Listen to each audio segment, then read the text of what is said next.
Pops, I picked up my first gun in the first grade. At 7 years old, I was already lost. You were too caught up in your fast life to realize that I watched your every move. With curiosity in my fingertips, always wondered what you would stuff in you in mommy's closet. Until finally one day I was bold enough to go inside. Just as I was ready to grip the trigger, I heard you come, drop the gun, then ran under your bed to see you pick up that same piece of metal my innocent eyes fell so in love with. That same piece of metal that bonds our souls to death. That same piece of metal I almost lost my life to. Daddy, you taught me to live for Central Richmond, to despise those from the other side, to die for a piece of land. And now I want to hate you so bad. Just like I hated those Northers that killed my cousin. Just like I hated those Northers that jumped my best friend in front of me, then tried to make me put a bullet in her head. And because of my loyalty, I got 2 in my chest. She made it. The first words that sang a cappella in my head after waking up from a coma, those words pierced nails into the marrow of my lifeless bones. March 21st, 2009, the day I came to. The day I survived, that same day, a part of me died. Suffocated by the smoke of white America's pistol, resurrected by spirituals of my ancestors, I was reborn. Pops, there were no more hiding places for your falls, no more closets to safeguard the truth. You did this. You might as well have put those bullets in my chest yourself. Maybe that's why you can never look me straight in the eyes, because the guilt is too much to bear. You spend my whole life trying to control my every move, my every word. What do you know about being a man? You stayed and raised me, but mentally you were never there. Many a nights my heart yearned for that loving father, just one. I'm proud of you, one kiss on the forehead saying, baby girl, I love you, but no, I got little girl, shut up, learn your place, you have no say, you never will, because that's life. You never owned up to the damage you left me with. The residue of pain still stains the pores in my soul, Daddy. I got shot and you act like it never happened. What kind of a man shackles up his daughter's happiness for his legacy, then auctions off her love to protect his own pride? I've always been dead to you. It's something I learned long ago. But one day, you'll realize that this little girl doesn't live here anymore. Then finally, you'll hear the whispers of my spirits howling at your heart.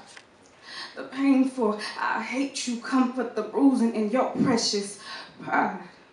Can't you see? I'm tired of living in fear, tiptoeing across this black man graveyard, this ghost town of a rich city. I'm broken like chicken bones in the gutter, Hennessy bottles shattered in the street, bullet holes in all the windows, make it hard to feel safe opening. But when I see those scars, I remember the price of being a soldier. Daddy, please. Carve the anger, pain, and past resentment out of your ego. Put it in a box and lock it up. Bury it in the garden of beauty and let it rot in the flesh of clean soil. Then maybe the power of love can send hands of shockwaves up your vertebrae, snapping the necks of all this ignorance. At 7 years old, I was already lost. Father, instead of raising your gun, raise your daughter.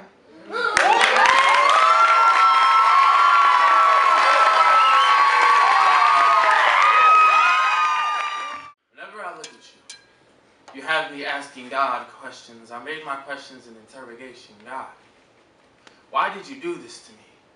You see, I used to love stars, but looking at her made them a redundancy. Each cell in her body was a gem-colored solar system. God, was it a coincidence that you put galaxies in her eyes, or did you mean to have them match her heavenly smile so perfectly?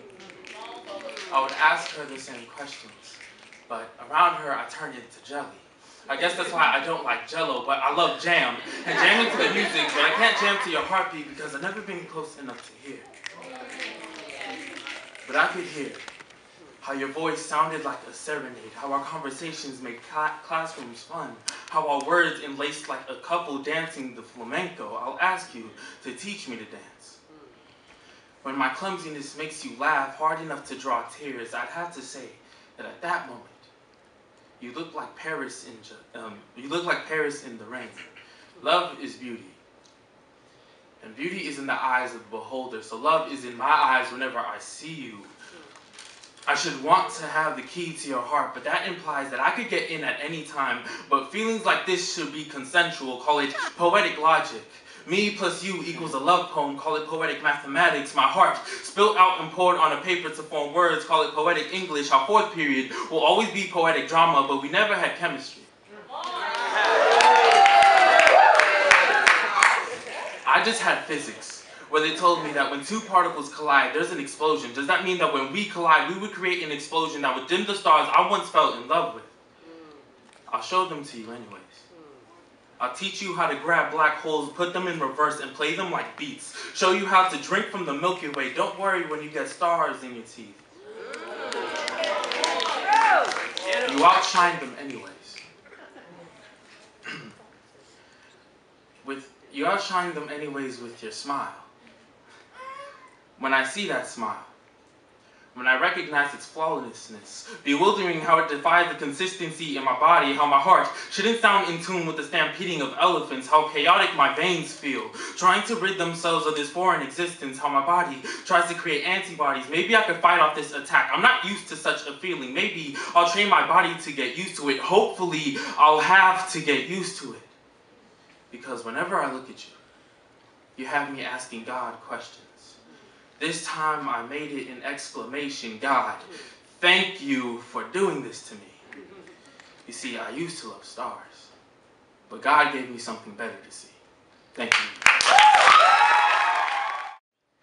The next morning, your breathing echoes in the quiet of the sunrise like loneliness, like the space between our chests, like the way I am aching to reach for your hand. My pulse trembles, waves in the mouth of an ocean, and I lie still, paralyzed by the reality of sunlight, hungry for the tender liberation of the dark, where every molecule of our flesh is alive and burning, our bodies fusing into the dark matter of our breath. We are stars collapsing into one another, mouths exploding, sun setting fire to civilization. But this poem is not about you or us or this. It's about how I can't tell the difference between fucking and loving, or maybe I can't tell the difference between fucking and needing to be loved, and I don't know how to untangle my soul from my flesh, and I can't figure out how to unchain my heart from my body. And maybe I am just starting to realize that there is a loneliness burrowed deep in my bones, a hollow aching for warmth, for fullness, for anything I can misinterpret as connection. And I am starting to become familiar with the way walls of resistance I have built for myself crumble when you look at me. I can feel it in the way my body reacts to you, rib cage contracting into suffocating heart, hot blood pounding against bursting skin, insides mutating into starving butterflies. I can feel it in the way our bodies slam and convulse, hunting for heat, foraging for firewood inside each other, leaving traces of myself behind. I want to lick the dew off your eyelashes like you belong to me. I want to kiss the morning into your lips like I am the sun and you are horizon.